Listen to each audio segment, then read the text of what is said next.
وكل في فلك يسبحون সব তার নির্দিষ্ট কক্ষপথে পরিভ্রমণ করছে। আল্লাহ যে কত বড়, আল্লাহ এমনি বলেন নাই ইন্না ফি খালকিস সামাওয়াতি ওয়াল আরদি ওয়া ইখতিলাফিল লাইলি ওয়ান নাহার লাআয়াতিন লিউলিল আলবাব। আল্লাহু আকবার। আমার ভাইয়েরা, এই মহাকাশ আমরা নীলাকাশ দেখতে পাই। আকাশ কত দূরে, দূর দিগন্তের সেই আকাশ, সে আকাশের পর আরেকটা মহাশূন্য আছে, এরপর আরেকটা আকাশ আছে, এরপর আরেকটা মহাশূন্য আছে, এরপর আরেকটা আকাশ আছে। এইরকম করে একটা, দুইটা, তিনটা নয়, চারটা নয়, পাঁচটা নয়, সাবা সামাওয়াত, সাত আকাশের মালিককে আল্লাহ তাআলা। প্রথম আকাশটা আমরা দেখতে পাই, দ্বিতীয় আকাশ তো আমরা দেখতে পাই না। তবে দ্বিতীয় আকাশ দেখেছেন পৃথিবীতে একজন মানুষ। কে কে দেখেছেন? মুহাম্মদ সাল্লাল্লাহু আলাইহি ওয়াসাল্লাম। তাহলে তিনি দেখলেন কেমনে? 63 বছরের তিনি হায়াত পেয়েছিলেন। 63 বছরের 9 ঘন্টা তিনি দুনিয়াতে বেঁচে ছিলেন। তিনি কেমন করে সেই দ্বিতীয় আকাশ দেখলেন? শুধু দ্বিতীয় আকাশে দেখলেন না, তিনি সিদরাতুল মুনতাহা পর্যন্ত পৌঁছার একটা ফ্লাইটে চড়ে আরশ আজিমের মেহমান পর্যন্ত হয়েছে। Marconi, Faraday, James Watt, Copernicus, Einstein, Dalton, Galileo, এই সমস্ত বিজ্ঞানীকে আমরা দুই একটা তথ্য দেবার জন্য মহাবিজ্ঞানী বলি। আর আমার রাসূল গেলেন কোথায়? কোথায় গেলেন? খালি আমরা শুধু হুজুর আকরাম কই, খালি হুজুর আকরাম কই। মহাবিজ্ঞানী মুহাম্মদ সাল্লাল্লাহু কত বড় বিজ্ঞানী! তো কত আগে তিনি ঘুরে এসেছেন। হ্যাঁ, হুজুর আকরাম তো ঠিক আছে, আমি এটা বলতে মানা করছি না। রাসূল শুধু রাসূল ছিলেন না, রাসূল ছিলেন পৃথিবীর সবচাইতে বড় বিজ্ঞানী। আল্লাহু আকবার বলেন। রাসূল বলেন, আমি যা দেখি তোমরা তা দেখো না, আমি যা শুনি তোমরা তা শুনতে পাও না, আমি যে অনুভব করি তোমরা তো অনুভব করো না। সেই দ্বিতীয় মহাকাশ কত বড়! সেই দ্বিতীয় আকাশের তুলনায় প্রথম আকাশ কত ছোট! মরু সাহারার ভিতরে কোনো ব্যক্তি যদি তার হাতের আঙ্গুল থেকে আংটি ফেলে দেয়, আংটির তুলনায় সাহারা যত বড়, অথবা সাহারার তুলনায় আংটি যেমন ছোট, তেমনি প্রথম আকাশের চাইতে দ্বিতীয় আকাশের চাইতে প্রথম আকাশ তেমনি ছোট। দ্বিতীয় আকাশ আরো বড়, তৃতীয় আকাশ আরো বড়। এইরকম করে 7টা আকাশ, সিদরাতুল মুনতাহা, এরপর আরশ আজিম। আল্লাহ তাআলা সেখানে আছেন। আর রহমানু আলাল আরশি ইস্তাওয়া, তিনি আরশ আজিমের সমাসীন আছেন। ওয়াসিআ কুরসিয়ুহুস সামাওয়াতি ওয়াল আরদ, আরশে কুরসিতে তিনি অবস্থান করছেন, তিনি সেখানে সমাসীন আছেন, তার ইলম সব জায়গায় আছে। আমার বন্ধুগণ, সে আল্লাহর প্রতি বিশ্বাস থাকার দরকার আছে না নাই? আসতে বলবেন না, আছে না নাই? সব তিনি দেখেন, সব তিনি শোনেন, সব তিনি জানেন। মাঝে মাঝে মুসা আলাইহিস সালাম এরকম করে প্রশ্ন করেছেন। আল্লাহ বলছেন, মুসা তুমি আমাকে দুনিয়াতে দেখতে পাবে না, তবে জান্নাতে তুমি আমাকে দেখতে পাবে। জোরে বলি সুবহানাল্লাহ। লান তারানি, আমাকে দেখবে না কখনো এই দুনিয়াতে, আমরাও দেখবো জান্নাতে। জোরে বলি ইনশাআল্লাহ। জোরে বলি ইনশাআল্লাহ। দেখবেন না সবাই? দেখবো ইনশাআল্লাহ। আল্লাহকে দূরে মনে করা যাবে না। যে বান্দা যত আল্লাহকে দূরে ভাববে, সে তত পিছিয়ে পড়ে যাবে। আল্লাহকে সবচেয়ে কাছে টেনে নিতে হবে, সবচেয়ে আপন মনে করতে হবে। কারণ আমার আপনার জীবনে আপনজন বলতে কেউ নাই। মূলত আপনজন আমার আপনার জন্য একজন, তিনি আমার কে? তিনি তো আমার আপন। আজকে মরে যান, সব পর হয়ে যাবে। মরে গেলেন সন্ধ্যায়, 12টায় জানাজা হয়ে যাবে, রাত 12টায় মরে যাবেন, ফজর নামাজ পর আপনার জানাজা হয়ে যাবে। বউ বাচ্চা কিছুক্ষণ কাঁদবে, 2-3 দিন কেঁদে কাঁদতে কাঁদতে অস্থির হয়ে যাবে। এরপর স্বাভাবিক জীবন যাপন করবে। 7 দিন পার হতেই দেবে না, সম্পত্তি নিয়ে সন্তানগুলো হুড়োহুড়ি শুরু করে দেবে, জায়গা জমি নিয়ে মারামারি লেগে যাবে।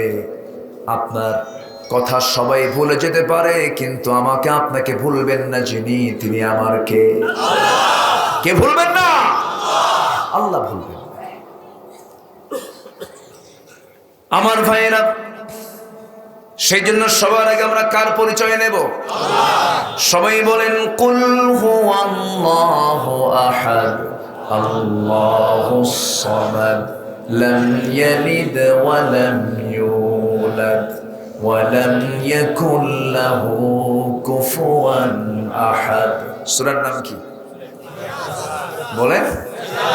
কঠিন না সহজ সূরা? খুবই সহজ, কিন্তু সহজ হলে হবে কি? গোটা কোরআনের 3 ভাগের 1 ভাগ সূরা ইখলাস। কেন জানেন? তাওহীদের সূরা। কিসের সূরা? ওয়াহদানিয়ত, একত্ববাদ, আল্লাহ তাআলাকে চেনার জন্য একটা সূরাই যথেষ্ট, সূরা ইখলাস। এক সাহাবী ঘন ঘন সূরা ইখলাস দিয়ে নামাজ পড়ান। তিনি ইমাম, মুসল্লিরা সব নবীর কাছে ক্লেম দিলেন, ইয়া রাসূলুল্লাহ, এমন ইমাম দিলেন সূরা ইখলাস দিয়ে ঘন ঘন নামাজ পড়া, আর কি কোনো সূরা নাই নাকি? রাসূল বলেন, ঠিক আছে আমি বলবো। আমার নবীজি সাহাবীকে ডেকে পাঠালেন। রাসূল বললেন, সাহাবীরা, আর কি কোনো সূরা নাই? তুমি সূরা ইখলাস দিয়ে ঘন ঘন নামাজ পড়াও। তিনি কেঁদে কেঁদে বলছেন, ইয়া রাসূলুল্লাহ, আমার কাছে যত সূরা সামনে পাই, আমার কাছে মনে হয় সূরা ইখলাসের মতো আর পছন্দের সূরা আমার দ্বিতীয়টা নাই। আমার রাসূল সঙ্গে সঙ্গে বললেন, ও সাহাবী, তোমার সঙ্গে আমিও একমত। আমিও বলছি, তোমাকে জেনে রেখে দাও, সূরা ইখলাস হলো গোটা কোরআনের 3 ভাগের 1 ভাগ। আমরা পড়বো বেশি বেশি, জোরে বলি ইনশাআল্লাহ, জোরে বলি ইনশাআল্লাহ। কারণ এই সূরাতে কার পরিচয় পাওয়া যায়? সবচেয়ে এই সূরা পড়লে কে খুশি হন? আল্লাহ খুশি হন। এই সূরার সঙ্গে খ্রিস্টানরা একমত হতে পারেনি, এই সূরার সাথে নাসারা একমত হতে পারেনি, এই সূরার সাথে বৌদ্ধরা একমত হতে পারেনি, এই সূরার সাথে পৃথিবীর মুসলিম ছাড়া অন্য কোনো জাতি একমত হতে পারেনি। খ্রিস্টানরা কি বলেছে, ইহুদিরা কি বলেছে? কোরআন বলে দিচ্ছে, ওয়াকালাতিল ইয়াহুদু উযাইরুন ইবনুল্লাহ ওয়াকালাতিন নাসারাল মাসীহু ইবনুল্লাহ যালিকা কাওলুহুম বিআফওয়াহিহিম। ইহুদিরা কি বলে? উযাইর হলো আল্লাহর ছেলে।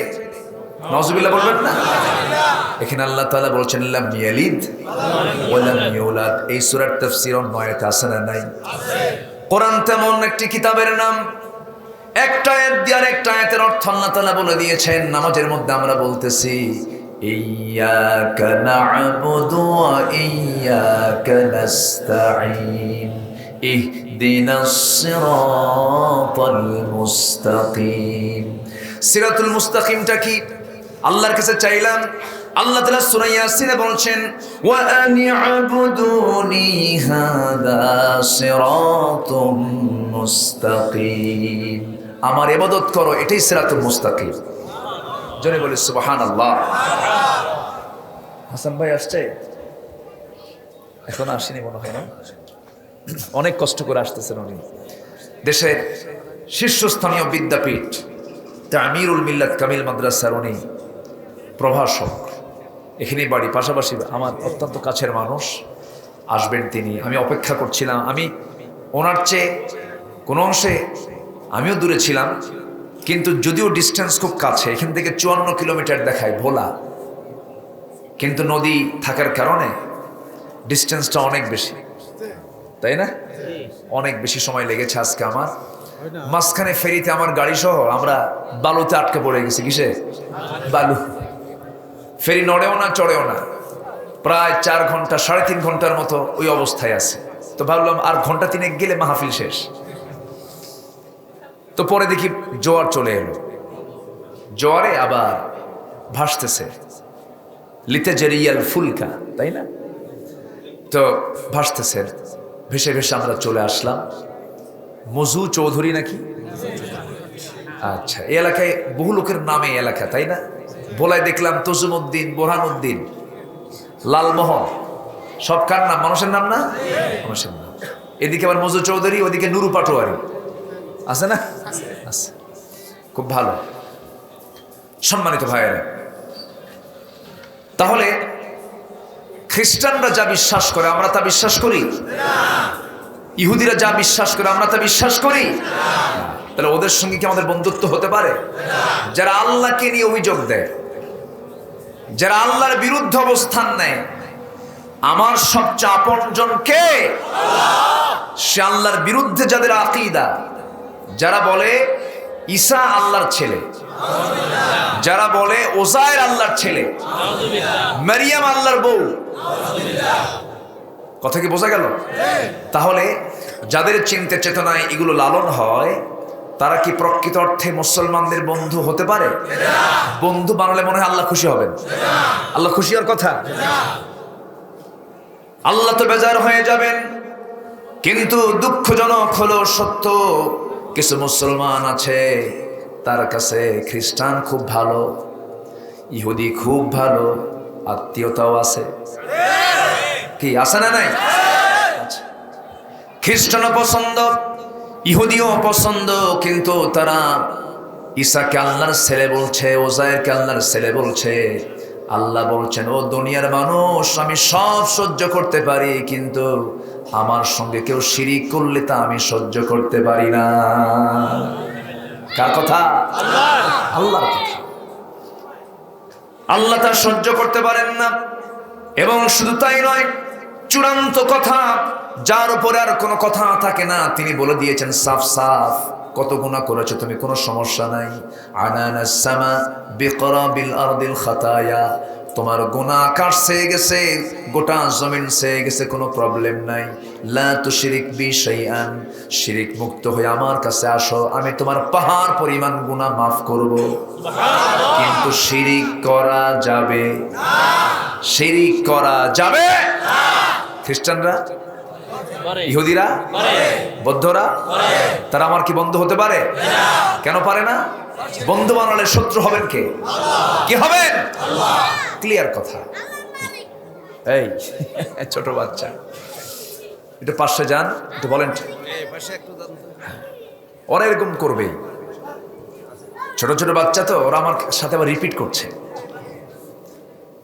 ওরা এরকম করবেই, ওদেরকে ধমকও দেওয়া যাবে না। ধমক দেওয়া জায়েজ নাই, ধমক দেওয়া জায়েজ নাই। ধমক দিবেন তো আপনি ঠকে যাবেন, আল্লাহ বেজার হয়ে যাবেন। যে সম্মানিত ভাই, আজান দিচ্ছে নাকি? আচ্ছা, আজান দিক। আজানে আমাদের কোনো হেডেক নাই এখন, কারণ আমরা এখানে বৃহৎ জামাত করব। জোরে বলি ইনশাআল্লাহ। এশার নামাজের ওয়াক্ত একটু শর্ট না লম্বা? লম্বা। তাহলে এটা নিয়ে আর কোনো চিন্তা আছে আমাদের? আচ্ছা, আমরা যথাসময়ে আমরা নামাজ পড়ার চেষ্টা করব, বলি ইনশাআল্লাহ। আরো 20-25 মিনিট আগে ওয়াক্ত চলে এসেছে, সমস্যা নাই। আমরা আজকে একটু মাঝামাঝি সময় এসে সালাতটা আমরা আদায় করব। আল্লাহ তুমি সবাইকে 5 ওয়াক্ত নামাজি বানাও, আমিন। জোরে বলি আল্লাহুম্মা আমিন। লক্ষ্মীপুরকে লক্ষ্মীপুর বললে আমার কেমন যেন মনে হয়, এখানে তো আলেমদের বিচরণ বেশি। লক্ষ্মীপুরের আলেমদের গোটা দেশ চলে, বুঝেন না? সব আলেম, ম্যাক্সিমাম যারা আলেমদের নেতৃত্ব দিচ্ছেন, ম্যাক্সিমাম সব নোয়াখালী, লক্ষ্মীপুর, ভোলা, এই 3টা বেল্ট। কেউ তো আলহামদুলিল্লাহ কইলেন না। 2-একটা চোট্টর আছে, থাকুক। 2-একটা বদমাইশ তো থাকতে হবে, থাকতে হবে না বলেন? কিন্তু আলেমদের সংখ্যা কম না বেশি? বেশি। বলি আলহামদুলিল্লাহ। আল্লামা লুৎফুর রহমান চেনেন তো? কোথাকার? আচ্ছা, এরপরে ওই তো রামে যান কেন, লক্ষ্মীদি থাকে। লক্ষ্মীর মধ্যে রাম আছে, রামের মধ্যে তো লক্ষ্মী নাই, ঠিক আছে না? যে আলহামদুলিল্লাহ বলেন।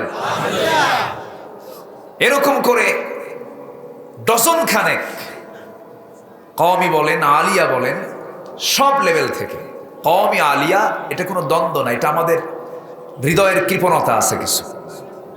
সব আলেম সমান, বলি আলহামদুলিল্লাহ, জোরে বলি আলহামদুলিল্লাহ।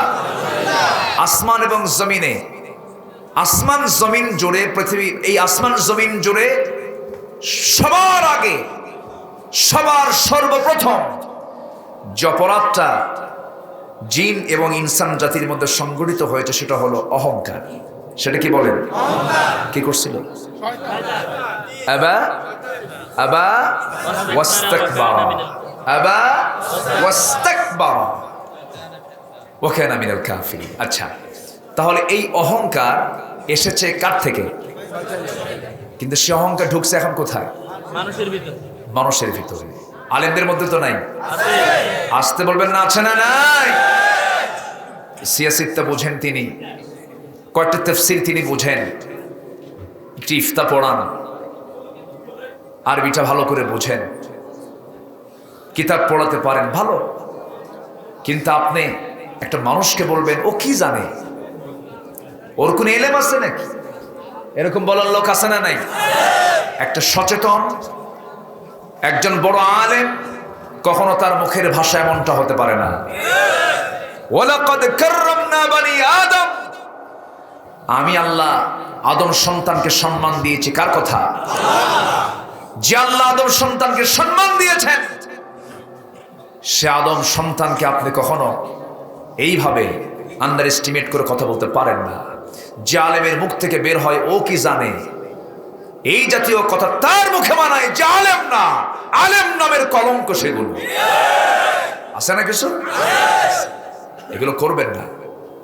আপনার ইলম পরিস্ফুটিত হয়ে যাবে, কিন্তু আপনার কথার মধ্যে যেন মূর্খতা না প্রকাশ পেয়ে যায়।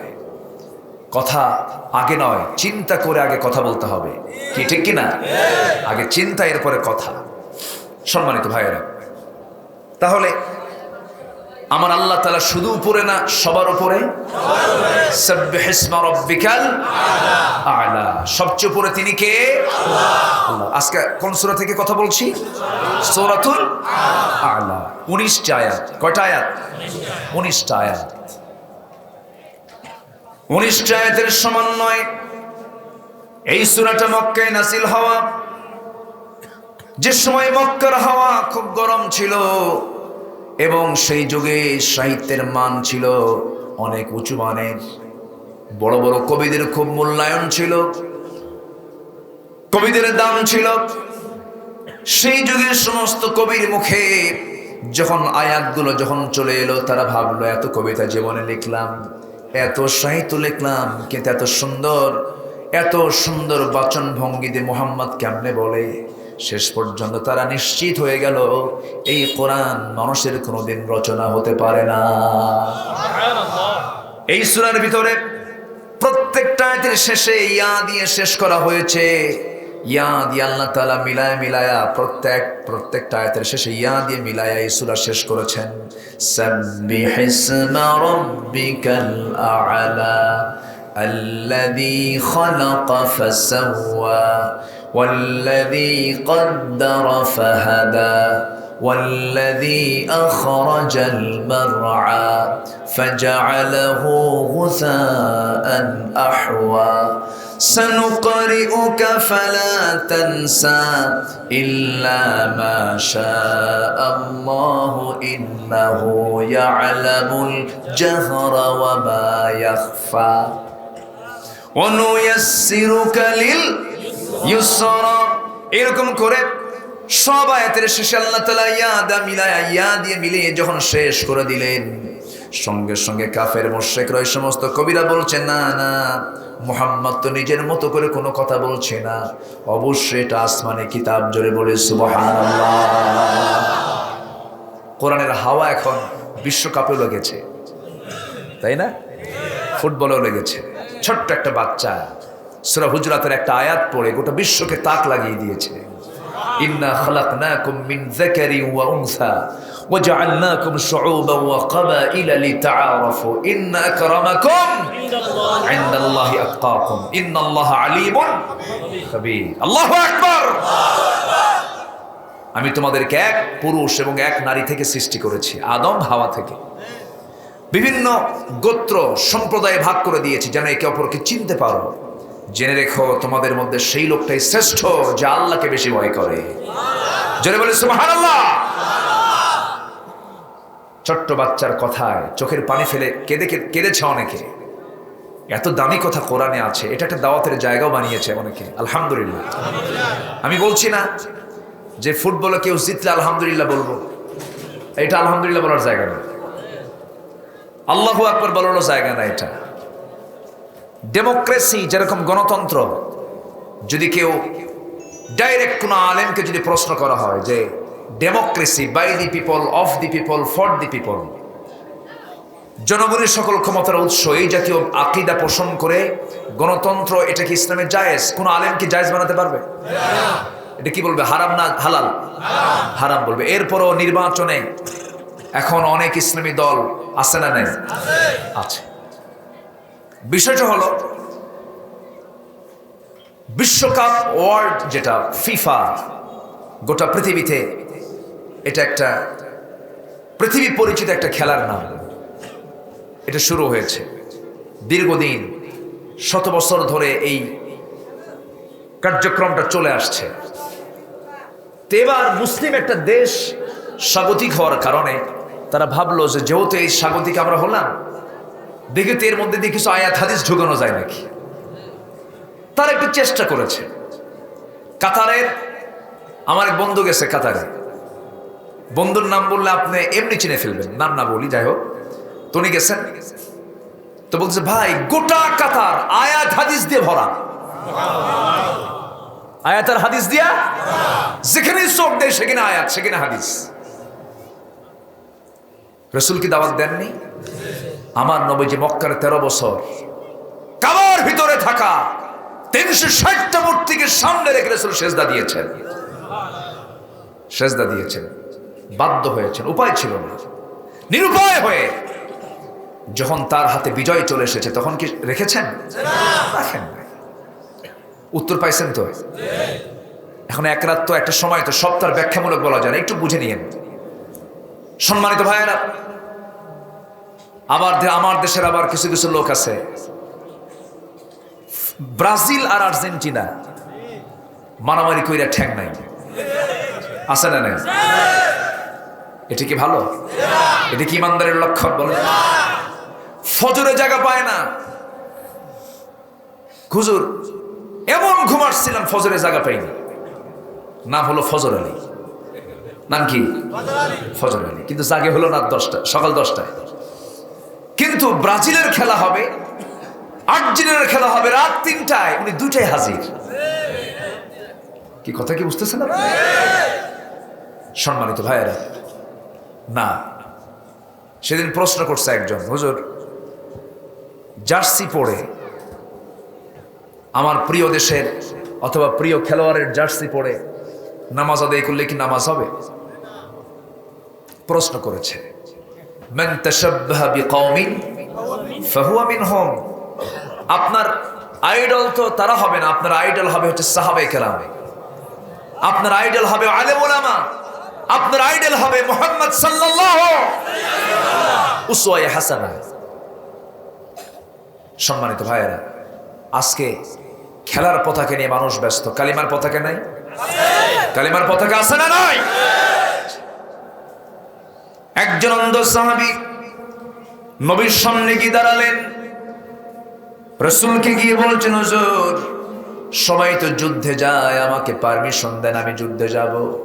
রাসূল বলেন, চোখই নাই, কেমন করে তোমাকে দেব? না, অনুমতি পাওয়া যাবে না। নবীর জীবন দশায় তাকে কখনো যুদ্ধে যাওয়ার তিনি অনুমতি দেন নাই, তাকে অনুমতি দেওয়া হয় নাই। প্রথম খলিফাও তাকে অনুমতি দেন নাই। সেকেন্ড খলিফাকে ওমর ফারুক রাদিয়াল্লাহু তাআলা আনহু, তিনি বলছেন, ওই অন্ধ সাহাবী এসে বলছেন, আমিরুল মুমিনিন, আমার মনে হয় আপনি আমাকে পারমিশন দিবেন না, কিন্তু বুড়া হয়ে গেলাম, দাড়ি চুলগুলো আমার পেকে গেছে, চামড়াগুলো কুঁচকে গেছে, কিন্তু আমার দারুণ শখ, আমার কত বন্ধু যুদ্ধ করে শহীদ হয়ে জান্নাতে চলে গেল। আমি আপনার কাছে কোন জোরে মিনতি জানাই, আমার মনের অবস্থা আপনি একটু বোঝার চেষ্টা করুন। আমার মন চায় আমি যুদ্ধ করে যেন শহীদ হয়ে আল্লাহর জান্নাতে চলে যাই। শোক আছে নাকি? অন্ধ মানুষ। আবাসা ওয়া তাওয়াল্লা আন জাআহুল আ'মা ওয়া মা ইউদরিকা লাআল্লাহু ইয়াযাক্কা। এই আয়াতগুলো যার শানে নাজিল হয়েছিল সেই সাহাবী হচ্ছেন আব্দুল্লাহ ইবনে উম্মে মাকতুম রাদিয়াল্লাহু তাআলা আনহু।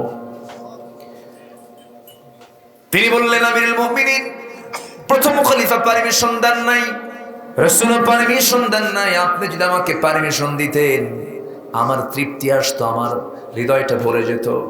ওমরে ফারুক এবার বলছেন, শোনো ইবনে উম্মে মাকতুম, বুঝতে পেরেছি তোমার হৃদয়ের আকুতির ভাষা, আমি বুঝতে পেরেছি, বোঝার চেষ্টা করেছি। কিন্তু তুমি যে যুদ্ধে যাবে, যুদ্ধে গিয়ে তুমি কিভাবে যুদ্ধ করবে? তোমার তো চোখ নাই।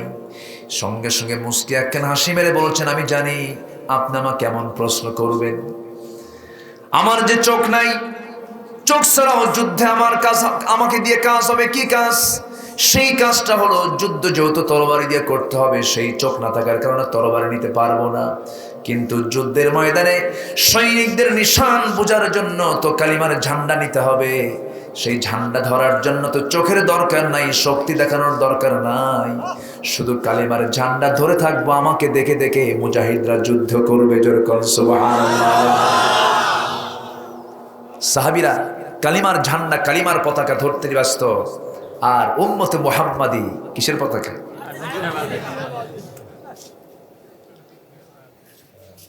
হায়রে দুনিয়া, এই দুনিয়া ছেড়ে, নশ্বর দুনিয়া ছেড়ে আমি আপনি চলে যাব। এইজন্য আল্লাহ তাআলা বলছেন, হে রাসূল সবাইকে আপনি জানিয়ে দেন, সাব্বিহ ইসমা রাব্বিকাল আ'লাল্লাযী খালাকা ফাসাওয়া والذي قدر فهدى والذي أخرج المرعى। জোরে বলুন আল্লাহু আকবার।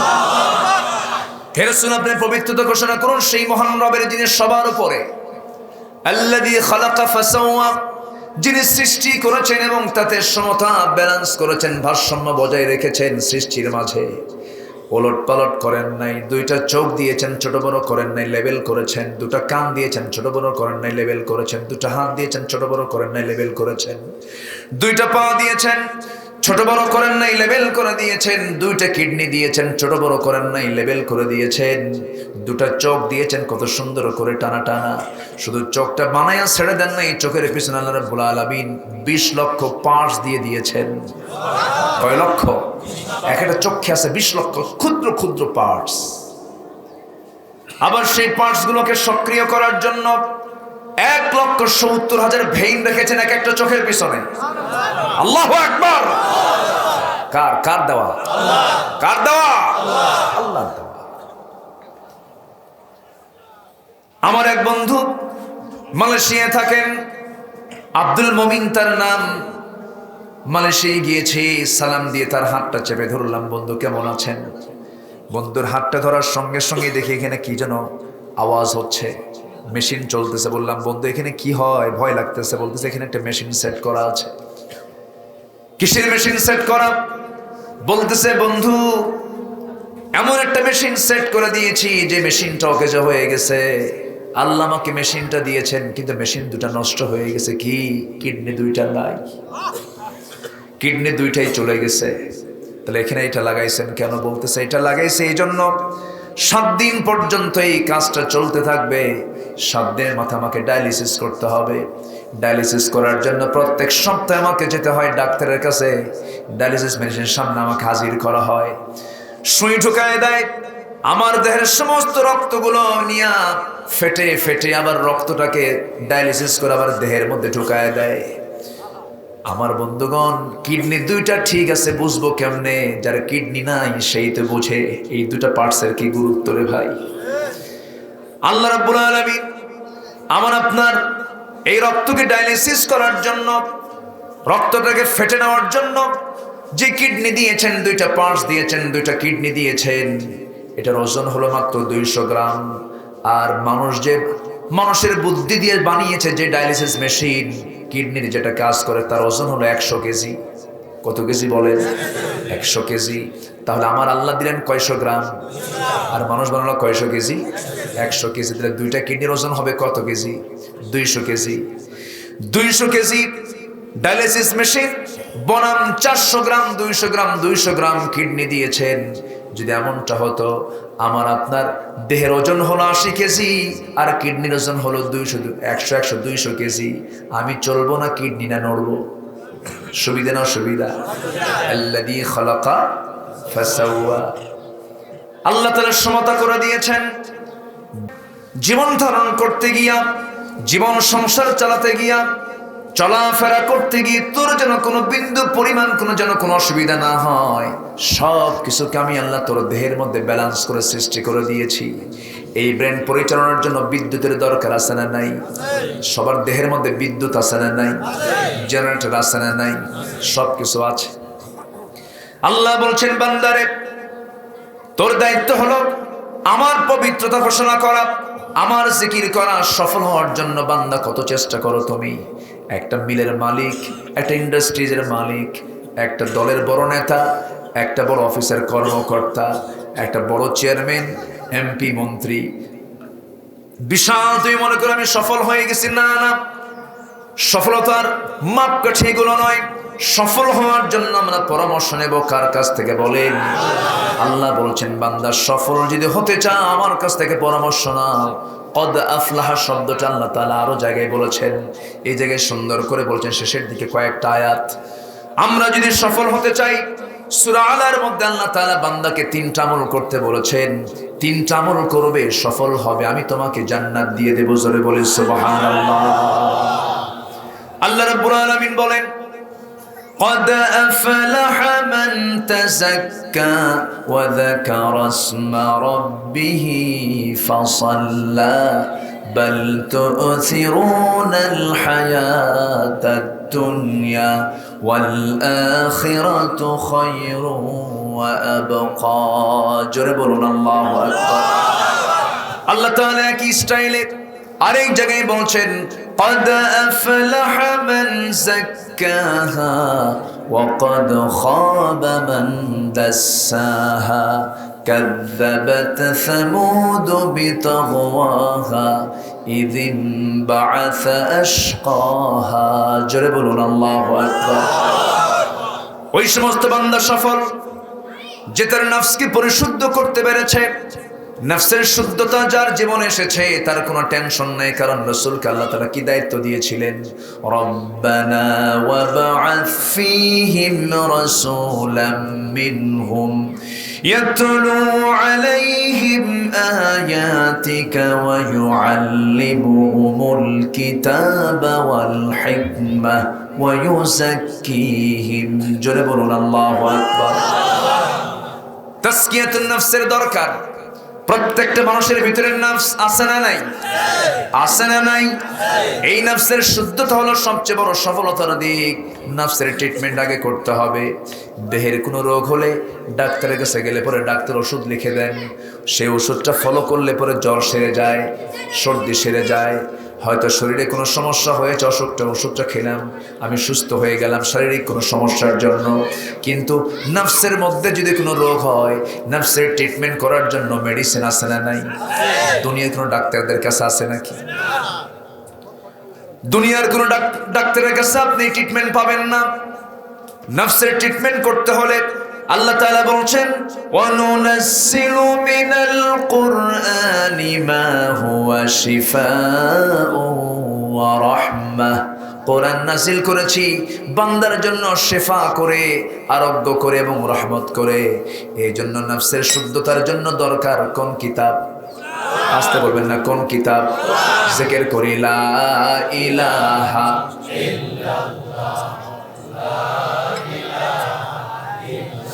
আরো জোরে লা ইলাহা সুবহানাল্লাহ।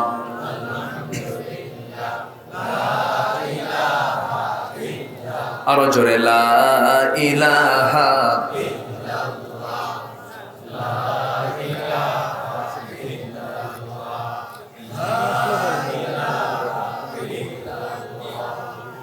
লা ইলাহা ইল্লাল্লাহ মুহাম্মাদুর রাসূলুল্লাহ সাল্লাল্লাহু।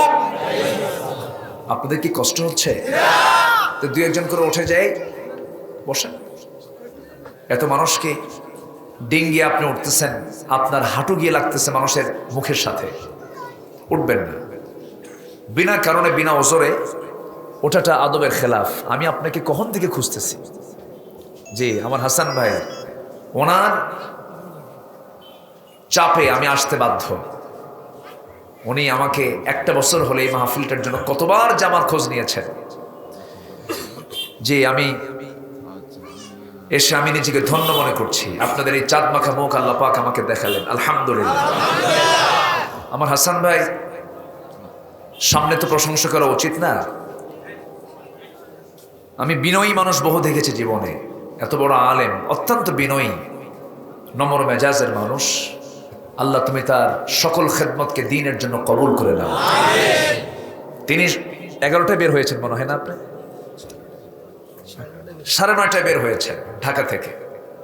আজকে বৃহস্পতিবার তো প্রচন্ড জ্যামের কারণে আটকা। এইদিকে আমি হলাম নদীর মাঝখানে বালুতে আটকা। হ্যাঁ, দুই মহা আটকায়। যাই হোক, আসছি আলহামদুলিল্লাহ। জি আলহামদুলিল্লাহ। তো সফল যদি আমরা হতে চাই, সময় তো খুব অল্প, আজান হয়েছে আরো আগে, আমরা নামাজ পড়বো ইনশাআল্লাহ।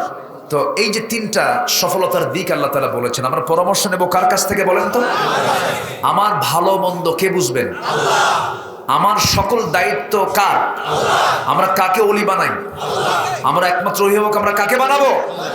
আমার আপন বলতে কে আছেন? আল্লাহ আছেন। সম্মানিত ভাইরা, তিনি বলছেন মান তাযাক্কা, যে তার নফসকে পরিশুদ্ধ করতে পেরেছে, নফসের শুদ্ধতা নাই, তার নামাজ শেষ, তার সিয়াম শেষ, তার যাকাত শেষ, তার হজ শেষ, তার সকল ইবাদত শেষ। কি না থাকার কারণে? নফসের তাসকিয়াতুন নফস, নফসের শুদ্ধতা না হলে সব শেষ। একটা হাদিস আমাকে খুব পেরেশানির মধ্যে ফেলে দেয়। ওই হাদিসটা, যে হাদিসে আল্লাহ তাআলা তার রাসূলকে দিয়ে জানিয়ে দিয়েছেন হাশরের ময়দানে অনেক শহীদের শাহাদাত ক্যান্সেল হয়ে যাবে, অনেক দানবীরের দান ক্যান্সেল হয়ে যাবে। মাঝে মাঝে সাইয়েদনা আবু বকর রাদিয়াল্লাহু তাআলা আনহু মাঝে মাঝে কাঁদতেন। কাপড়ের দোকানদার ছিলেন তো, এক কাস্টমার এসে বলতেছে, আবু বকর এই কাপড় 6 মাস আগে নিয়ে গেছিলাম, কাপড়টা পছন্দ হয়নি, এটা ফেরত নাও, টাকা দাও। আচ্ছা, 6 মাস আগে কেউ কাপড় নিয়ে যাওয়ার পরে যদি 6 মাস পরে এসে ফেরত দিতে চায়, কোনো এখনকার দোকানদার কি নেবে? কিন্তু আবু বকর কি সেই দোকানদার? উনি ফেরত নিলেন। ঠিক আছে, টাকাটা আপনাকে দিলাম, আপনি দিয়ে যান। এরপর পরে তিনি কান্নায় ভেঙে পড়েছেন, কাঁদতেছেন। সবাই বলতেছে আবু বকরের মতো মানুষ এক কাপড়ের জন্য কান্দে, ব্যাপারটা কি? বলা হলো, আমিরুল মুমিনিন আপনি কাঁদতেছেন কেন? সামান্য কাপড় আপনাকে ফেরত দিয়েছে, আপনি তাকে টাকা দিয়েছেন বলে কাঁদেন নাকি? তিনি বলছেন, না রে না, আমি এজন্য কাঁদি না, একটা আয়াতের কথা মনে হয়েছে এজন্য কাঁদি আমি। ইন্নাল্লাহ ইশতারা মিনাল মুমিনিনা আনফুসাহুম ওয়া আমওয়ালাহুম বিআন্না লাহুমুল জান্নাহ। এই জীবনে আমি বদর যুদ্ধ করেছি, উহুদ যুদ্ধ করেছি, খন্দক যুদ্ধ করেছি, প্রত্যেকটা যুদ্ধে আমি অংশগ্রহণ করেছি, দান করেছি, সাদকা করেছি। আমি আবু বকর যদি এই আমলগুলো নিয়ে হাশরের ময়দানে আল্লাহর সামনে যদি যখন হাজির হয়ে যাব, আল্লাহ যদি আমাকে আস্তে করে ডাক দিয়ে বলেন, আবু বকর এই দিকে আয়, তোর জিহাদ, তোর দান, তোর সালাত, তোর যাকাত, কোন ইবাদত আমার কাছে পছন্দ হয় নাই, যা আমি তোকে এটা ফেরত দিয়ে দিলাম। আল্লাহ যদি আমাকে ফেরত দেন, আমি এই আমলগুলো নিয়ে আমি কোথায় যাব? এই জন্য আমি কাঁদতেছি। আমার ভাইয়েরা, সেই জন্য সবার আগে নফসের শুদ্ধতার দরকার আছে না নাই? আল্লাহ তাআলা সেই দিন শহীদকে ডাক দিয়ে বলবেন, শহীদ তুমি যুদ্ধে কেন গিয়েছিলে? আল্লাহ তোমার দিন কায়েমের জন্য গিয়েছিলাম। না না, যুদ্ধে গিয়েছিলে তুমি মানুষের মুখ থেকে মুজাহিদ শব্দ নেওয়ার জন্য, মানুষের মুখ থেকে বাহাবা শব্দ নেওয়ার জন্য তুমি জিহাদে অংশগ্রহণ করেছো, মারা গেছো। দুনিয়ার সকল মানুষ তোমাকে শহীদের আখ্যা দিয়েছে, কিন্তু আমার দফতরে তোমার শহীদের তালিকায় তোমার নাম নাই। তোমার নাম আমার শহীদের দফতরে নাই, আমার দফতরে তোমার শাহাদাত নামটা নাই। দানবীরকে বলা হবে দান করেছো কার জন্য? আল্লাহর জন্য না।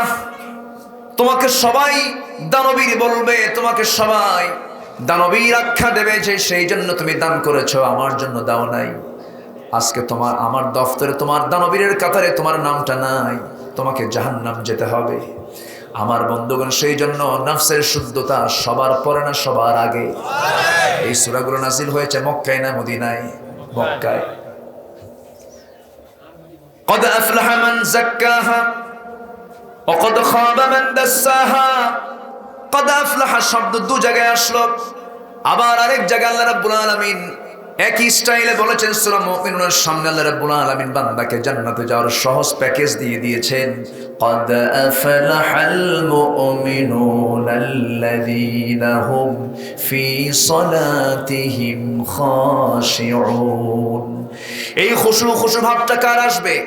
যার তাজকিয়াতুন নফস থাকবে, নফসের শুদ্ধতা যে বান্দার মধ্যে যত বেশি থেকে যাবে, তার নামাজের মধ্যে তত মনোযোগিতা চলে আসবে। এই জন্য নফসের শুদ্ধতার প্রয়োজন সবার আগে। আমার বন্ধুগণ, আমার নবীজি মক্কা থেকে মদিনায় হিজরত করে চলে আসছেন। একজন ব্যক্তি রাসূলের সামনে এসে বলছে, ইয়া রাসূলুল্লাহ, আপনাকে খুশি করার জন্য আমিও হিজরত করে মদিনায় এসেছি। রাসূল বললেন, না না, তুমি আমার জন্য আসো নাই, আল্লাহর দ্বীনের জন্য আসো নাই। রাসূল সঙ্গে সঙ্গে বলেন, একজন মহিলা মক্কা থেকে মদিনায় হিজরত করেছে, এসেছে, তুমি তাকে বিয়ে করবে, এই জন্য তুমি মক্কা থেকে মদিনা এসেছো। ইন্নামাল আমালু বিন্নিয়াত। এই লম্বা হাদিসের প্রেক্ষাপট হচ্ছে এটা। কেন তাজকিয়াতুন নফসের দরকার আছে না নাই? আছে। আমার ভাইয়েরা, আমার বন্ধুগণ, নফসের শুদ্ধতা যদি চলে আসে, তার সমস্ত ইবাদতের শুদ্ধতা চলে আসবে, সমস্ত আমলের শুদ্ধতা চলে আসবে। এই জন্য আল্লাহ রাব্বুল আলামিন তার রাসূলকে চারটা কাজ, ইয়াতলু আলাইহিম আয়াতিকা ওয়া ইউআল্লিমুহুমুল কিতাবা ওয়াল হিকমা ওয়া ইউযাক্কিহিম। নফসের শুদ্ধতার জন্য রাসূলদেরকে পাঠানো হয়েছে। এই জন্য তাজকিয়ার দরকার, নফসের শুদ্ধতার দরকার। ওমর ফারুকের মতো মানুষ কেমন তাদের মধ্যে নফসের শুদ্ধতা ছিল! আহারে, জোরে বলি আল্লাহু আকবার। এই সমস্ত সাহাবাদের ইতিহাসগুলো টানতে গেলে ঘন্টার পর ঘন্টা লেগে যাবে। কি চেতনা তাদের মধ্যে কাজ করেছে! আমার নবীর পরেই প্রথম খলিফা আবু বকরের শাসনামল, বিশাল বড় রাষ্ট্রের দায়িত্ব তার কাঁধে পড়েছে। প্রতিবেশী একজন বুড়ি মহিলা, সেই বুড়ি মহিলার স্বামী নাই, সন্তান নাই, কেউ নাই। তাকে কে দেখবে? দেখার জন্য কেউ যখন ছিল না, সেই সময় আবু বকরের কাঁধে দায়িত্বটা পড়ে যায়। কারণ তিনি প্রতিবেশী, প্রতিবেশীর হক আদায় করার দরকার আছে না নাই? সে কখনো পরিপূর্ণ ইমানদার হতে পারে না যার প্রতিবেশী অভাবে থাকে, বেকায়দায় থাকে। প্রতিবেশী কাকে বলে? যার বাড়ি থেকে, ওই লোকটাই প্রতিবেশী। নিজের বাড়ি থেকে চতুর্দিকে 40 ঘর, কয় ঘর বলেন? 40 ঘর। হাদিসে এসেছে আবু বকর সিদ্দিক রাদিয়াল্লাহু তাআলা আনহু ওই বুড়িমার খেদমত করার জন্য খেলাফতের দায়িত্বের পাশাপাশি সবসময় তিনি তার কাছে যেতেন, কাপড় চোপড়গুলো ধুয়ে দিতেন, গোসল করাইয়া দিতেন, সম্পূর্ণ করাইয়া দিয়ে আসতেন। ওমরে ফারুক ভাবতেন, এই মহিলার খেদমতটা কে করে, আমি একদিন খেদমত করতে যাব। যেদিনই যান, খেদমত শেষ হয়ে গেছে। কোন যুবক তার খেদমত করতে আসে কেউ জানেও না। একদিন তিনি মনে মনে চিন্তা করেন, আজকে এই যুবকটা আমি খুঁজেই বের করবো, কে আসে খেদমত করার জন্য। সন্ধ্যার পর তিনি আড়ালে দাঁড়ায় গেছেন। সাইয়েদনা আবু বকর খালি পায়ে লুকোচুরি করে ওই বৃদ্ধার ঘরে ঢুকে খেদমত করে আস্তে করে বের হতে নিয়ে সামনে দাঁড়ায় গেছেন। ওমর ফারুক বলছেন, মান আনতা, তুমি কে? চেহারার দিকে তাকায় দেখে প্রথম খলিফা আবু বকর সিদ্দিক রাদিয়াল্লাহু তাআলা আনহু সামনে দাঁড়ানো। ওমর ফারুক বলছেন, আহারে, সব দায়িত্ব আপনি পালন করবেন, আমারে কিছু দায়িত্ব দেন। সাইয়েদনা আবু বকর বলছেন, ওরে ওমর, হাসরের ময়দানে তোমার আমলনামা আমার পিঠে আসবে না, আমার আমলনামা তোমার পিঠে যাবে না। প্রতিবেশীর হক তোমাকে আদায় করতেই হবে। আমার বন্ধুগণ, খালি পায়ে আসছেন কেন? তিনি বলতেছেন, খালি পায়ে জন্য এসেছি যেন কেউ না টের পায় আবু বকর এই বাড়িতে খেদমত করার জন্য আসতেছে। যেরকম সুবহানাল্লাহ। প্রথম খলিফার ইন্তেকাল হয়ে গেল। প্রথম খলিফার ইন্তেকাল হয়ে যাওয়ার পরের দিনই দ্বিতীয় খলিফা ওমর ফারুক খেলাফতের আসনে সমাসীন হলেন। চলে গেছেন বুড়িমার খেদমত করার জন্য। বুড়িমা জানে না প্রথম খলিফা ইন্তেকাল করেছেন। খেদমত করতে গেছেন, সমস্ত কাজগুলো কমপ্লিট করে দিয়া আসার পথে তিনি খেজুরগুলো তার সামনে দিয়ে বলছেন, মা খেজুরগুলোতে আপনি খান। খেজুরগুলো যখন ওই বুড়িমা যখন একটা খেজুর হাতের মধ্যে নিয়ে যখন মুখে তুলতে নিয়েছেন, সেই খেজুরের বিচিগুলো আটিগুলো তার মুখে দাঁতের সঙ্গে লেগে গেছে, মুখের সঙ্গে লেগে গেছে। সঙ্গে সঙ্গে বলছেন, যুবক তুমি কে খেদমত করতে আসছো জানি না, আমার মনে হয় আগে যে লোকটা খেদমত করতে আসতো সেই লোকটা আর মনে হয় পৃথিবীতে বেঁচে নাই। সুবহানাল্লাহ। ওমর ফারুক বললেন, মা আপনাকে এই কথা কে বললো? ওই যুবকটা যে নাই, ওই লোকটা যে নাই, আপনাকে কে বললো? কে আপনাকে শিখাই দিল? কে আপনাকে জানাই দিল? সঙ্গে সঙ্গে মহিলা বলছেন, বৃদ্ধা মহিলা বলছেন, তুমি আমাকে খেজুরগুলো দিয়েছো আটি সহ বিচি সহ, আর আগের যে যুবক আমাকে খেজুরগুলো দিয়ে যেত সে খেজুরের বিচিগুলো খুলে আমার মুখে মুখে তুলে দিত। আল্লাহু আকবার। ওমর ফারুক রাদিয়াল্লাহু তাআলা আনহু একদিন রাষ্ট্রের মধু, রাষ্ট্রের পক্ষ থেকে জনগণকে দেওয়া হয়েছে কিছু মধু, তিনি নিয়ে আসেন বোতল ভরে। সেই বোতল ভরা মধু প্রতিবেশীকে দিবেন সমান ভাগে ভাগ করে। স্ত্রীকে বলেন, স্ত্রী কিছু মধু আসছে, এই মধুগুলো সবাইকে নিয়ে আমরা খাবো, সমান ভাগে ভাগ করো। তো বোতলটা স্ত্রীর হাতে দিয়ে আবার বললেন, স্ত্রী না, তুমি এটা ভাগ করতে পারবে না, আমি তোমাকে ভাগ করতে দেব না, আমার হাতে ফেরত দাও। তিনি আবার বোতলটা হাতের মধ্যে ফেরত নিয়ে আবার চলে গেলেন প্রতিবেশীর কাছে। একজনকে দিয়ে বললেন, এটাকে সমান ভাগে ভাগ করে আমার অংশটা আমাকে দিয়ে দিবা। তোনার অংশ উনি নিয়ে এবার স্ত্রীর সাথে দাঁড়িয়ে বলছেন, স্ত্রী এই যে আমাদের মধু আমাদের ভাগে এসেছে, এতটুকু নাও। কিন্তু বউয়ের হাতে দিয়ে সেখান থেকে আবার ফেরত নিলে বউ কি মাইন্ড করতে পারে না? আস্তে করে। আপনার বউর কি মাইন্টেন করে? আস্তে আস্তে করে। গন্ডগোল লাগে না? একটু লাগে না? না লাগলে মহব্বত হবে কেমন? লাগতে হবে তো। একটু বাকবিতণ্ডা, একটু রাগারাগি, এর মধ্যে রহমত আছে না নাই? বলেন আছে না নাই? আচ্ছা, কিন্তু রাগের মাত্রা অতিক্রম করা যাবে না। হবে একটু কম বেশি হবেই তো, কারণ মেয়েদের কথার পরিমাণ পুরুষের চাইতে কম হয় না বেশি হয়? বেশি হয়। মেয়েরা কথা বলে সারাদিনে ৫,০০০ শব্দ, আর পুরুষরা কথা বলে ২,০০০ শব্দ। কয় হাজার বেশি হলো? আপনি বলবেন পানি দাও একবার, ওরা বলবে ৫ বার। আল্লাহ তাদেরকে এরকম করে বানাইছে, এটা মাথায় রাখতে হবে। কিন্তু গন্ডগোল করা যাবে না। একজন খেপলে আরেকজন থামতে হবে। এক বেচারি খলিফা ওমর ফারুকের বাড়িতে আসছেন বউয়ের সঙ্গে তার গন্ডগোল এটাকে মিটানোর জন্য। এসে দেখেন তিনি বাইরের ঘরে বসে আছেন, ভিতরে স্বামী স্ত্রী ওমর ফারুক রাদিয়াল্লাহু আনহু এবং তার স্ত্রীর মধ্যে দ্বন্দ্ব চলছে, খুব বাকবিতণ্ডা চলছে। ওই বেচারি ভাবলেন যে বিচার চাইতে আসলাম, যে সমস্যা নিয়ে, সেই সমস্যা দেখতে সেই ঘরেই ঢুকছে, আর ইনি আর কি ফয়সালা করবেন? হতাশ চিত্তে উনি বের হয়ে চলে যাচ্ছেন। ওমর ফারুক টের পেলেন, পিছন থেকে ডাকতেছেন, এই আগন্তুক কেন আসলে, কেনই বা গেলে, কিছুই তো বললেন না। সমস্যা নিয়ে আসছিলাম, যেটা নিয়ে আসছিলাম ওই সমস্যা আপনার ঘরের মধ্যে ঢুকছে। ওমর ফারুক বললেন, দেখো আমার হুঙ্কারে রোম পারস্য থরথর করে কাঁপে, আমাকে আমার স্ত্রী এত কথা বললো, আমি কি একটা জবাব দিয়েছি? কিছু বলছি না, তুমিও কিছু বলো না, যাও। সুবহানাল্লাহ বলবেন না? স্বামী স্ত্রীর দ্বন্দ্ব মেটানোর জন্য পৃথিবীর কোনো আদালত মেটাতে পারবে না। স্বামী স্ত্রীর দ্বন্দ্ব মেটাতে হবে স্বামী স্ত্রী নিজ দুইজনকে। আলহামদুলিল্লাহ। আল্লাহ তুমি সবার পরিবারে রহমত দিয়ে দাও, বরকত দিয়ে দাও, সকল অশ্লীলতা থেকে, সকল বেহায়াপনা থেকে স্ত্রী সন্তানদেরকে হেফাজত রাখো।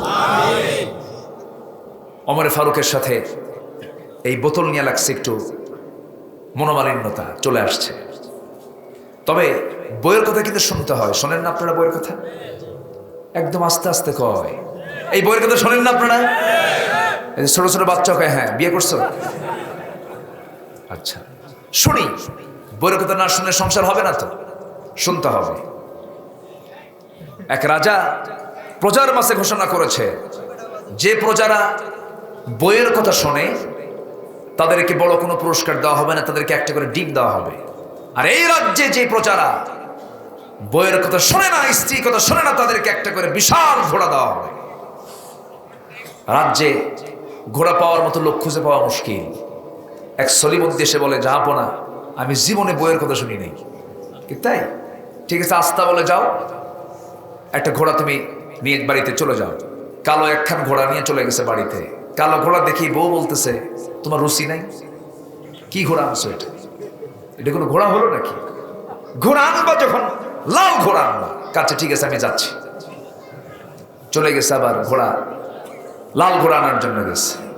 রাজ দরবারে গিয়ে বলতেছে, জাহাপনা, রাজামশাই, ঘোড়া তো নিয়ে গেলাম, কিন্তু ঘোড়া তো আমার পছন্দ হয় নাই। কেন? কালো হয়েছে। কেন পছন্দ হয় নাই? বউ আমারে বললো এই কালার নাকি ভালো না। রাজা বলতেছে, ঘোড়া থুইয়া ডিম নিয়ে যা। কথা কি বুঝতেছেন? গোটা রাজ্যে বইয়ের কথা শোনে না এমন লোক খুঁজে পাওয়া যাচ্ছে না। বইয়ের কথা শোনে না এমন লোক খুঁজে পাওয়া খুব মুশকিল। শেষে সন্ধ্যার সময় রাজা চলে গেছে বউয়ের কাছে। অন্দরমহলে ঢোকা মাত্রই বউ এখন বলে, রানী বলতেছে রাজাকে, আমার রাজা, আপনি যে ঘোষণা দিয়েছেন এই ঘোষণায় আপনি বইয়ের কথা শোনে না এমন লোক খুঁজে পাবেন না। অতএব যারা বইয়ের কথা শোনো ওদেরকে এত ছোট পুরস্কার না দিয়া আপনি তো রাজা মানুষ, 5 কেজি করে চাল দেন। আচ্ছা ঠিক আছে। পরের দিন উজিরদের নিয়ে বৈঠকে বসে বলতেছে, শোনো, যারা বইয়ের কথা শোনে ওদেরকে এত ছোট পুরস্কার না দিয়ে, ডিম না দিয়ে 5 কেজি করে চাল দিলে কিছু উপকার হবে। এক উজির বলে, জাহাপনা, আপনাকে এই পরামর্শ কে দিল? বউ আমার শিখাই দিল। কি কথা কি বুঝতেছেন? রাজাও শোনে, প্রজাও শোনে। কোন উপায় আছে? ওমরে ফারুক রাদিয়াল্লাহু তাআলা আনহু বলছেন, আমার স্ত্রী, আমি তোমাকে লাইক করি, আমি তোমাকে ভালোবাসি, তাহলে আমাকে বোতল দেওয়ার পর মধু ভাগ করার দায়িত্ব আমাকে দিলেন না কেন? আপনি আমাকে কেন সন্দেহ করলেন? হয় না এরকম কথা? হয় না? ওমরে ফারুক বললেন, আমার স্ত্রী, তুমি আমার ছেলের মা, তুমি আমার মেয়ের মা, আমি তোমাকে সম্মান করি, শ্রদ্ধার চোখে দেখি, তুমি আমার ইজ্জতের গ্যারান্টি দিয়ে থাকো, আমি তোমার দ্বারা অনেক অনেক আনন্দ উপভোগ করি, আমি আমার মেন্টালি স্যাটিসফ্যাকশন পাই, আমি তোমাকে ভালোবাসি। কিন্তু আমার স্ত্রী, আমি তোমাকে যখন বোতলটা দিলাম, বোতল দেওয়ার সঙ্গে সঙ্গে আমার একটা কথা মনে হলো, সেটা হলো আমি যে তোমাকে বোতলে মধুটা ভাগ করতে দিয়েছি, এই মধুটা হলো তরল। এই তরল মধু ভাগ করতে গিয়া তুমি যখন সমান করতে যাবে, অন্তত সমান হলো ঠিক আছে, কিছু অংশ তোমার হাতে লেগে যাবে। সে হাতে লেগে থাকা মধুটা 1 ফোঁটা হোক, 2 ফোঁটা হোক, 3 ফোঁটা হোক, অথবা তার চাইতে কম হোক, বেশি হোক, এতটুকুন তুমি সমান ভাগে ভাগ করবে কেমনে? এতটুকুন মধু আমাদের ভাগে বেশি আসুক আমি চাই নাই মনে করে মধু ভাগের দায়িত্ব আমরা না নিয়ে অন্যকে দিয়েছি। জোরে বলে সুবহানাল্লাহ। এটার নাম হলো নফসের শুদ্ধতা। এটার নাম কি? নফসের শুদ্ধতা। ওমর ফারুক রাদিয়াল্লাহু তাআলা আনহু কলসি ভরে কূপ থেকে পানি তুলে অর্ধ দুনিয়ার শাসনকর্তা পরিবারের পান করার জন্য পানিগুলো মাথায় তুলে নিয়ে আসতেছেন।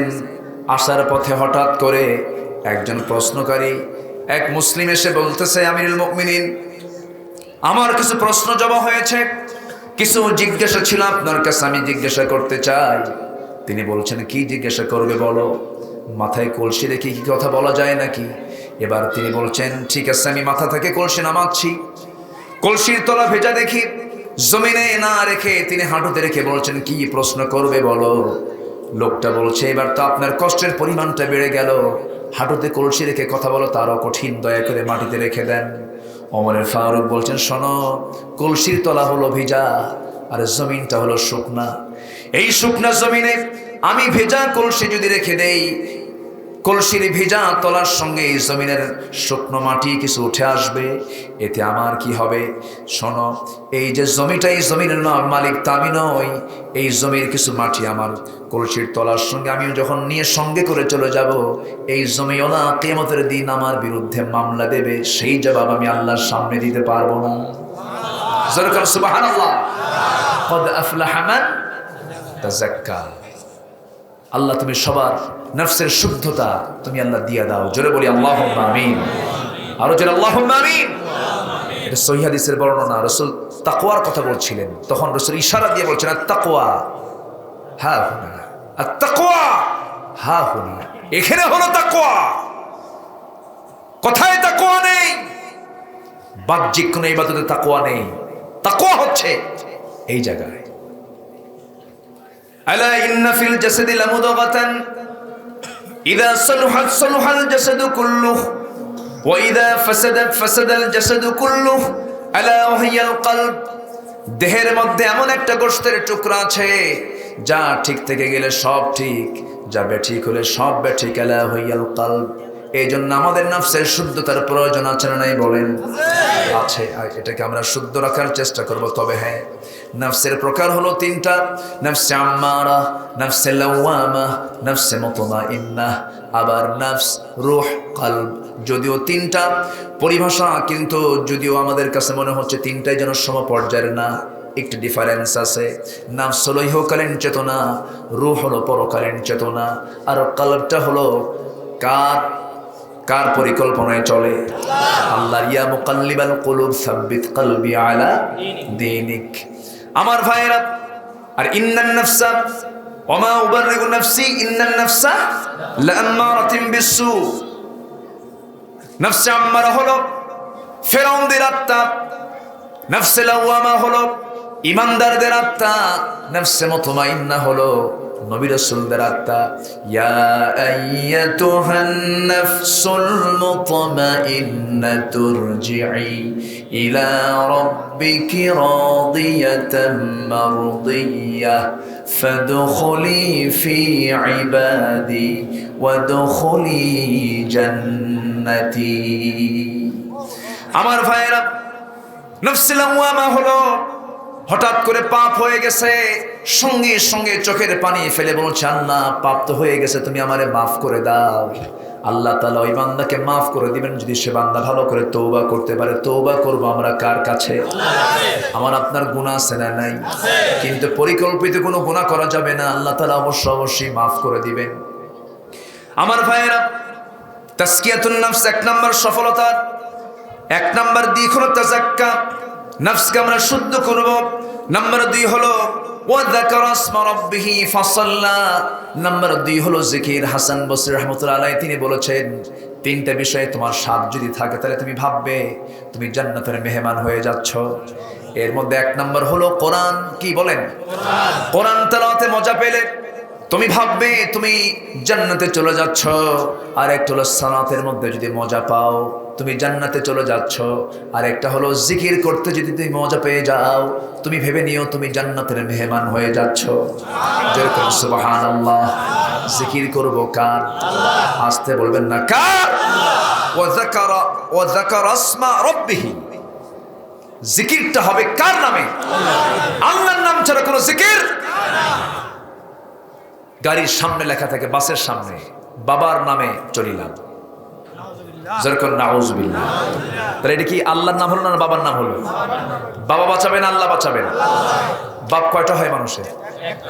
বলেন, একটা বাপ হয় না? এই যে বাপ সে কইছে, এটা কি নিজের বাপ কইছে? কত বাপ, খাজা বাপ, বাবার শেষ নাই। কোনো বাপ নয়, কোন পীর নয়, কোন ব্যক্তি নয়। চাইতে হবে একমাত্র কার কাছে? আসতে বলবেন না, কার কাছে? কোন ব্যক্তি আমাকে বাঁচাবে না। আমি পীরকে গালমন্দ করছি না, ভুল বুঝবেন না। আবার আমাদের কথা তো কাটিং হয়, আবার ইউটিউব খুব মারাত্মক একটা বিষয়। আমি পীরকে গালমন্দ করছি না, পীর ভালো, কিন্তু খাজা মাইনুদ্দিন চিশতির নামকে ব্যবহার করে তার নামের কলঙ্ক লেপন করা হয়েছে। মাইনুদ্দিন চিশতি রাহমাতুল্লাহ এক হাতে ছিল তরবারি, আরেক হাতে ছিল আল্লাহর কালাম কোরআনে কারীম। রাজা পৃথ্বীরাজকে পরাজিত করেছেন, শাহজালাল ইয়ামিনী রাজা গৌর গোবিন্দকে পরাজিত করেছেন, কালিমার পতাকা তারা উড্ডীন করেছেন, শিরক মুক্ত বেদাত মুক্ত সমাজ গড়েছেন তারা। আর আজকে কি হচ্ছে?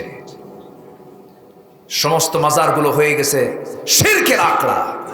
ঠিক কি না? কবর পূজা আছে না নাই? কবর পূজা আছে না নাই? ব্যক্তি পূজা আছে না নাই? সব বাদ। ওয়া যাকারা ইসমা রাব্বিহি ফাসাল্লা। জিকির হবে কার নামে? বলবো সুবহানাল্লাহ, আলহামদুলিল্লাহ, ইন্নাল্লাহ, আল্লাহু এই চারটা পরিভাষা। ওয়ালিল্লাহিল আসমাউল হুসনা ফাদউ বিহা, অনেকগুলো নাম আছে, সে নাম ধরে ডাকো। সম্মানিত ভাইয়েরা, জিকির আল্লাহর জন্যই খাস। জিকির হবে কার? আল্লাহ। আল্লাহর নাম নেব ছোট করে না বড় করে? যারা আল্লাহু আকবার তাকবীরকে নিয়ে বিতর্ক সৃষ্টি করে, যারা বলে যে জনসভায় এই জাতীয় স্লোগান চলবে না, জঙ্গিবাদের স্লোগান এটা, যারা আল্লাহু আকবারের স্লোগানকে জঙ্গির সঙ্গে ধোঁয়া তোলে, জঙ্গির গন্ধ যারা আল্লাহু আকবার নামের মধ্যে খুঁজে পায়, তাদের ঈমান বিতর্কিত, তাদের জন্ম বিতর্কিত। মুসলমান ওই সমস্ত বাতিলদের মোকাবেলা করতে রাজি আছেন কারা কারা? হাত উঁচু করে রাখেন।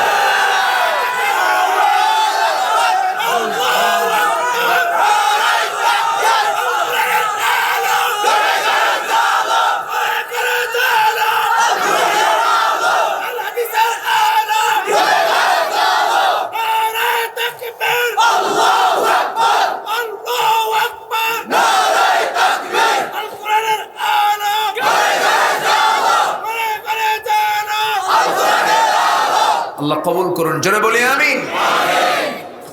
স্লোগান দিতে বাধা দাও। তোমার জন্মের সময় আজান শোনো নাই তুমি? তোমার কোন পাড়ায় জন্ম হয়েছে? নাস্তিক পাড়ায় জন্ম হলে আজান শোনো নাই? মুসলিম ঘরে যদি জন্ম হয় আজান শুনেছ?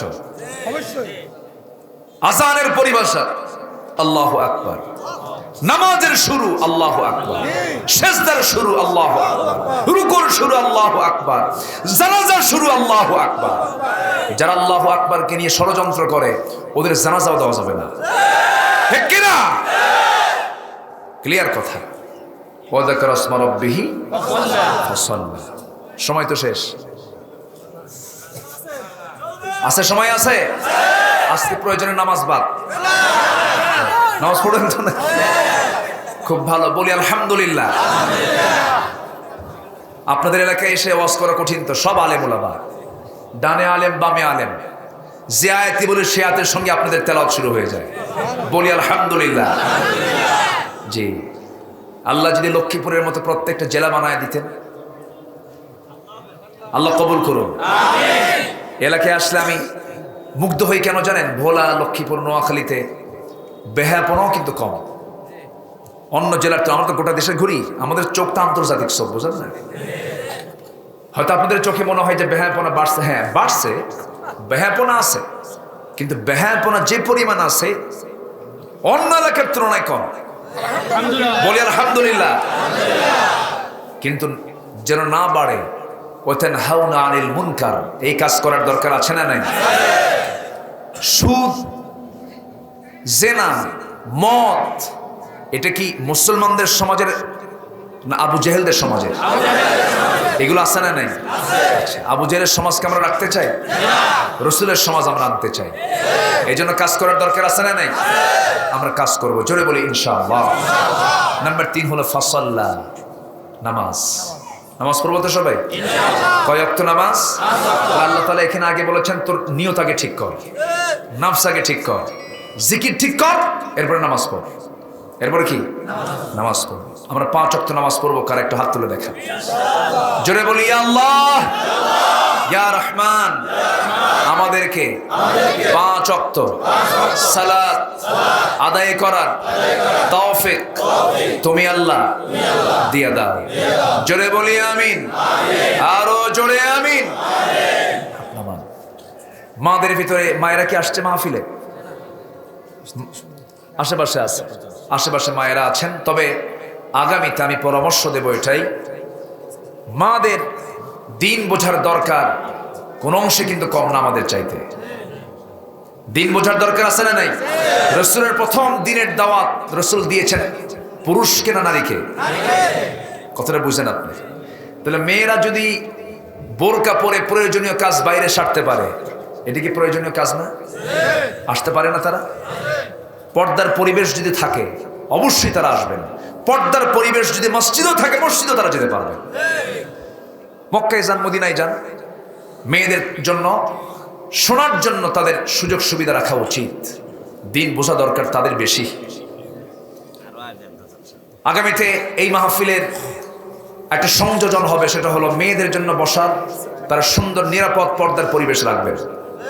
ঠিক আছে না? জি, জোরে বলি ইনশাআল্লাহ। সমাজে পরকীয়ার পরিমাণ কমেছে না বেড়েছে? পরকীয়া এটা কমানোর দরকার আছে না?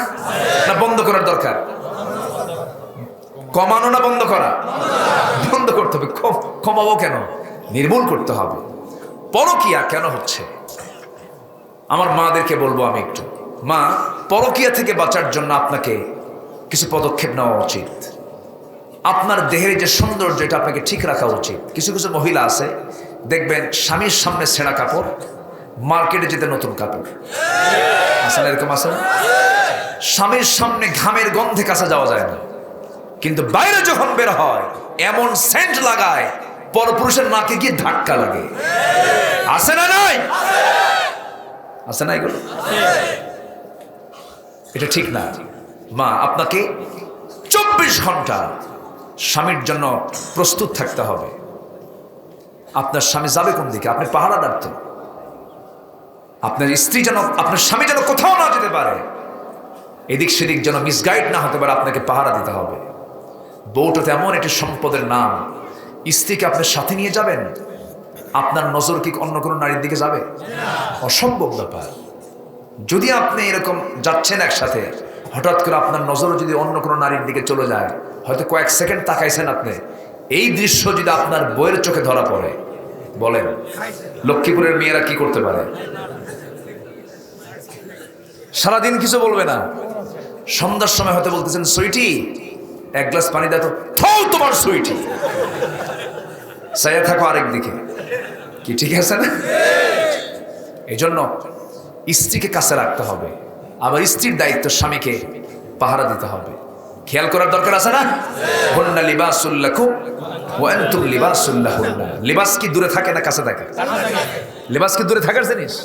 কাছে থাকে। মিলায়ে নিয়ে চলতে হবে মা, পরকীয়া বন্ধ হয়ে যাবে।